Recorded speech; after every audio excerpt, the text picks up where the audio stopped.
Tēnā koutou, nau mai, haere mai, and welcome to another one in our series of Working with Sounds. Today I would like to talk about a program called Fishing. And as all the other programs in Working with Sounds, it's a 5-minute soundscape and a multi-sensory activity with harmony in music that we're going to be working with. All of these activities are useful for people with high and complex needs, those who have anxiety issues, difficulty in communicating and relating to others. It reduces anxiety, it supports communication and interaction in company with somebody who's working really closely with you. And we know that often devices are really relaxing for people to be able to do something on their iPad or tablet. And that is absolutely fine. The difference in working with sounds is we relax in the company of someone else. We are able to engage with someone, feel the relationship developing, feel we are significant, we are important to someone, and relax and reduce our anxiety at the same time. And that is tremendously valuable for those of us who are most likely for the rest of their lives going to live in the company of other people. If we can learn to enjoy that, if we can learn to develop trust in relationships, then that is going to have a profound and positive effect on the lives of people. So this little activity is relaxing but not sleep inducing.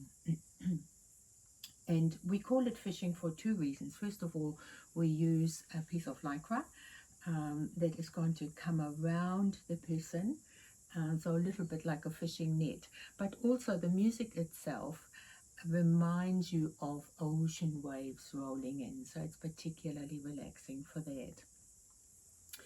If you haven't got any lycra, then can I suggest that you buy a really high grade lycra fabric, one that stretches in both directions. So it stretches this way, but it also stretches long ways. Not all of my lycra is like this. This one stretches only one way, but the color is so wonderful that a lot of people will choose it anyway. So this is, as I said, a 5-minute program, but after 2.5 minutes there is a little break in the music, and then you can choose to, or the person rather can choose to stop it there. But most people really go for the whole 5 minutes. And what we do, so I've used this panda big fluffy toy here instead of a person. What we do, we put it behind the back, and especially when you first do it, it can be, for some people, it's very different, obviously. A little bit, they're asking, what are you actually going to do with me? So if you're doing it in a group, which is what I would suggest, or at home, start with a person who either has seen and experienced it before, or with someone who's really confident, so that everybody can see it's perfectly safe. There's nothing that can happen here to that is going to be uncomfortable. And this is all by permission of the person. This is all completely within the person's control, and that is something that we have to remember. We are really only the facilitators of this interaction. All the choices belong to that person. So the first thing the person will do is choose a fabric, choose a color, or sometimes they choose by size. I would suggest 1.50 meters by 2 meters is a really good size. But if you've got somebody much smaller, like I have here, this panda, you can take something a bit smaller as well. So what we do, we pull this fabric right down the back to the bottom of the seat, and then we gather the sides at the front. And you can do an open net, so that is holding your hands really wide, or a closed net. And of course, the open net, it doesn't give the same amount of pressure as a closed net. So if you do a closed net, you can either hold them both in one hand, or you can even overlap them and pull that way, which gives a lot more pressure, compression around the side of the body. We're working here mostly with two sensory experiences, and the first one is the vestibular sense, so the sense of balance, particularly during movement, the sense of knowing where gravity is, spatial orientation and coordination all depends on your vestibular sense, which is located in the inner ear. So any movement that your body makes backwards and forwards engages that vestibular sense. And that is very important for processing all manner of information, to know where we are in space and in relation to balance and gravity. It makes us feel a lot safer and a lot more relaxed. And we know from some accounts of people who struggle in that area how unsettling it can be if you don't have that strong sense of knowing where you are in space. This activity, as I said, through the backwards and forwards movement, really engages that vestibular sense. The other sense that we're working with is the proprioceptive sense. So your understanding of body position, your understanding of the strengths of your movement, for the force that you use for different tasks, and it's mostly experienced in our muscles, in our joints, and in our tendons. One example I could use: if you thought an item was really heavy, it looked heavy, and you were going to lift it off the table and then found it was really light, your hand would go up with quite a big movement. So that is a proprioceptive sense that you get from shifting that object, that informs you then you did not need to use that excessive force. So it's very important to understand proprioception of your own body, where your body awareness, your body position, where are you, and how do you relate to other objects by pulling or pushing or lifting.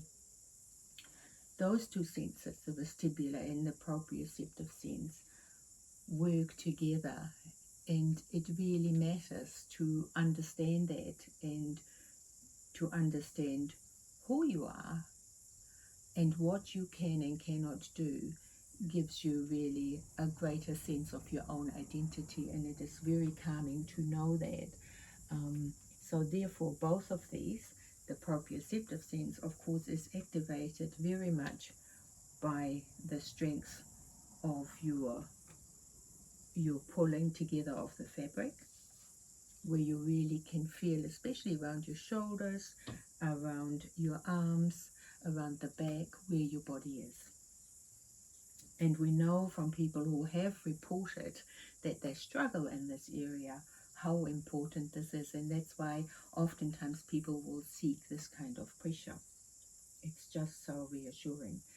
So what we're going to do here is we wrap this round now. Ask Pandy, did you want it open or did you want it closed? Let's just say Pandy says closed. And what we're now doing, we're moving backwards and forwards, a bit like breathing, nice slow movements. And we know that that can really become so calming. It will drop heart rate down, it will drop your breathing down to a much more relaxed level, and it is something that people really choose to do if they find I'm getting a little bit uptight, I'm getting anxious, and I really need to calm myself down to be able to focus and attend to a task. And of course, this is one of the reasons why we do this and offer this activity, It is for learning readiness. It is for reduction in anxiety. It helps you to open up to engaging with other people in meaningful ways. So the movement has to be fairly slow, and I think as you do it over time, this has certainly worked for us, is you get into a rhythm by really sensing the movement of the person going with you, engaging those senses. Now, it is interactive in that you are facilitating this movement, but it is not personal in that once you've established what the person would like, you then just become the quiet participant. So we don't look the person in the eye, we don't try and communicate in any way. We just allow that person to roll with that relaxing movement and to derive the benefit of relaxation, calm, and focus from that. So it's 5 minutes, and I will just go over, and that is usually sufficient. What sometimes people say, oh, people just want to carry on afterwards, how do you stop this? Well, the music really brings it to a close. When the music stops, everybody knows we're going to do something different now. And one of the purposes within a school setting would be that it gets you to that calm, alert state of mind of learning readiness. So there are different ways you can do this.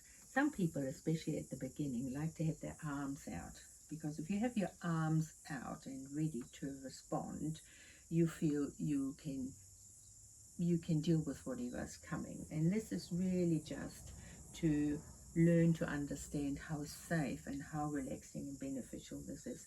Mostly people after that will then say, no, I'm going to put my arms in.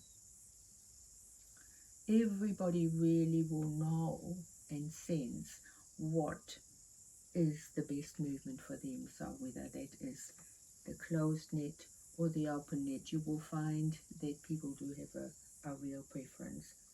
I have also had quite a number of people who choose to have something over their head, and they want that full immersion sensory experience, and it really speaks to the level of trust that has developed between you two, that without seeing you or hearing anything about you, they really trust you and get that total feeling of relaxation, that proprioceptive activation and vestibular activation without having any contact with you. So if that is what somebody will ask,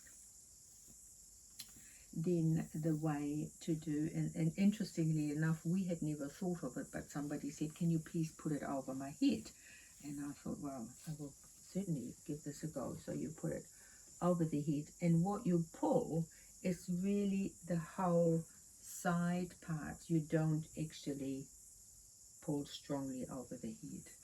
This is just there to remove all external stimulus from that person. So everyone is very individual in their preferences of this activity, and you find often the music stops after 5 minutes. There is total silence in the room as everybody still lives within the echo of that activity and enjoys that calming and relaxing aspect of fishing.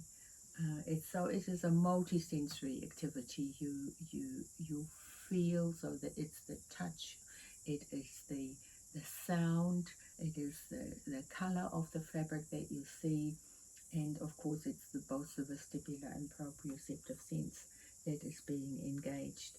And whether you are going to use this at a point of transition, just prior to a transition, which can be stressful, or when you would really like to focus on some learning with the person prior to that, or after an event that might have been a bit difficult or stressful, it is a nice thing to offer alongside other engaging, calming and relaxing activities. So I hope this will be of use to you, and you might give it a go, um, alongside other things that you are already doing to support your people. And as always, we'd love to hear from you with any comments or questions. And until next time on Working with Sounds, ki te mihi, kia tātou ka kite anō.